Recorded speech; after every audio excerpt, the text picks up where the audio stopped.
2020 di seluruh Indonesia. Perkenalkan, nama saya Kesha Nadifa Audrey. Saya kelas 5 SD dari SD Islam Al-Falah Jambi. Senang sekali rasanya bisa sampai pada tahap pembuatan tugas video STEM Ki Hajar 2020 kali ini. Yang artinya kita sudah melewati beberapa level sebelumnya. Meski di kondisi pandemik ini, kita tetap harus semangat belajar dan melakukan hal-hal positif lainnya dengan menerapkan protokol kesehatan, yaitu memakai masker di tempat keramaian, sering-sering mencuci tangan menggunakan sabun dan air mengalir, dan ikuti langkah-langkah mencuci tangan yang benar ya geng Ki Hajar setelah melakukan kegiatan, terutama di luar rumah.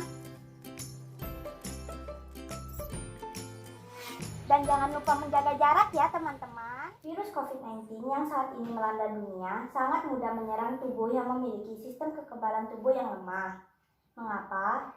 Karena tubuh sulit menciptakan respons imun yang seimbang untuk melawan virus tersebut. Mengkonsumsi makanan kemasan dan makanan cepat saji adalah salah satu faktor penyebab menurunnya imunitas tubuh. Menurut data dari harian online kompas.com, selama masa pandemik ini, perusahaan pembuat makanan kemasan dan makanan cepat saji mengalami penjualan yang melonjak hingga 20-40% dari biasanya. Hal ini menunjukkan bahwa masyarakat sangat sering dan suka mengkonsumsi makanan ini meski mengandung berbagai bahan yang dapat merusak tubuh, seperti pewarna, perasa buatan, lemak buatan, bahan kimia yang dapat mengubah tekstur, dan pengawet. Apalagi kita geng Ki Hajar, anak-anak sangat rentan efek kesehatannya.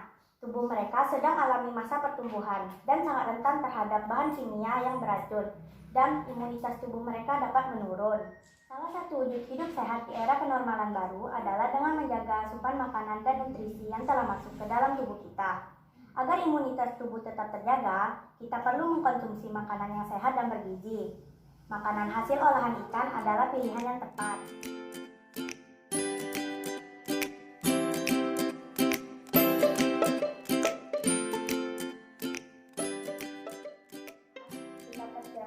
Alat dan bahan yang diperlukan terlebih dahulu. 200 gram daging ikan toman yang sudah dihaluskan, 100 gram tepung roti, 1 buah wortel berukuran sedang yang sudah diparut, 5 siung bawang putih,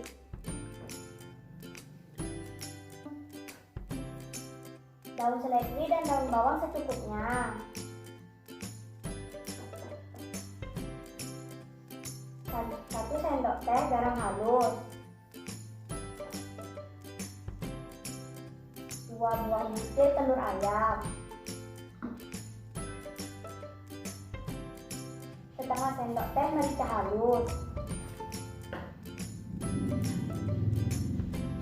1 sendok makan tepung terigu, 1 sendok gula, dan minyak goreng secukupnya. Seluruh bahan yang dibutuhkan dimasukkan ke dalam mangkuk kecil, lalu diaduk hingga rata.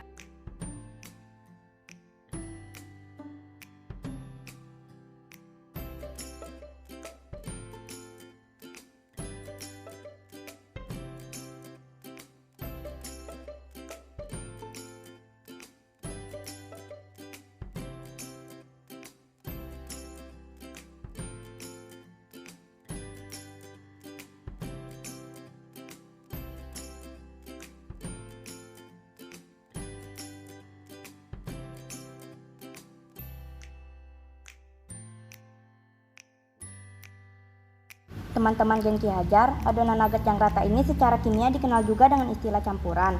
Campuran itu adalah suatu zat yang terbuat dari gabungan 2 atau lebih zat yang berbeda tanpa melalui reaksi kimia. Nah, campuran itu dibagi menjadi 2 jenis, yaitu campuran homogen dan heterogen. Adonan nugget ini masuk dalam contoh campuran homogen, karena masing-masing zat penyusunnya telah bercampur, namun sifat dari masing-masing penyusun masih terlihat.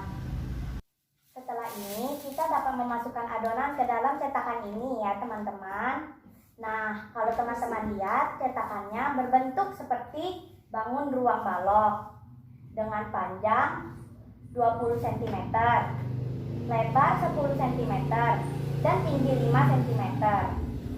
Jadi, dengan menggunakan rumus volume balok, panjang kali lebar kali tinggi, kita dapat mengetahui jumlah volume nugget yang akan kita pipus ini. Setelah kita cari, kita mendapatkan hasil sebanyak 1000 cm3. Setelah itu, kita siapkan air 1,5 liter dan masukkan ke dalam kukusannya. Tunggu air sampai mencapai titik didih, maksimal sampai suhu 100 derajat Celcius. Kenapa nak kita nunggu sampai maksimal 100 derajat Celcius? Karena pada 100 derajat Celcius ada perubahan yang terjadi, yaitu perubahan benda cair menjadi uap. Oh gitu ya nak. Oke, Ma. Kalau gitu kita masukin adonannya ya. Menurut Haris dan Karmas dalam buku Devina 2020, fungsi pengukusan untuk menonaktifkan enzim yang akan menyebabkan perubahan warna, cita rasa, atau nilai gizi yang tidak diinginkan selama penyimpanan. Selain itu, tujuan pengukusan untuk mengurangi kadar air dalam bahan baku sehingga tekstur bahan menjadi padat. Pada proses pengukusan terjadi reaksi gelatinisasi pati yang merupakan proses pembekakan yang terjadi pada granula pati atau adonan nugget karena adanya air dan pemanasan, dan merupakan peristiwa pembentukan gel yang dimulai dengan penyerapan molekul air oleh molekul pati. Setelah adonan matang dengan sempurna, ditandai oleh adonan yang lebih kejal atau elastis, kita angkat dari kukusannya, lalu didinginkan ya, dan Ki Hajar.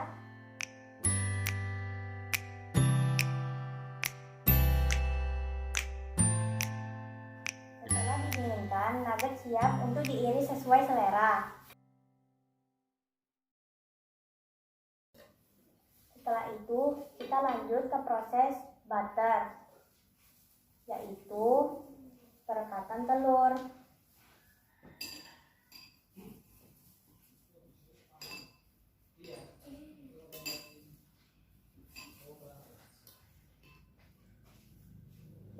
Lalu ke proses breading, yaitu pelumuran tepung roti. Hal ini bertujuan untuk menghindari produk dari penguapan yang berlebihan akibat pembekuan, sehingga meski digoreng, rasa yang dihasilkan tetap renyah dan gurih. Siap untuk digoreng ya, yang Ki Hajar. Terakhir, tahap penggorengan yang menerapkan metode deep frying, sehingga minyak yang digunakan haruslah banyak dan dilakukan dalam suhu yang tinggi. Nugget dimasak sampai berwarna coklat keemasan.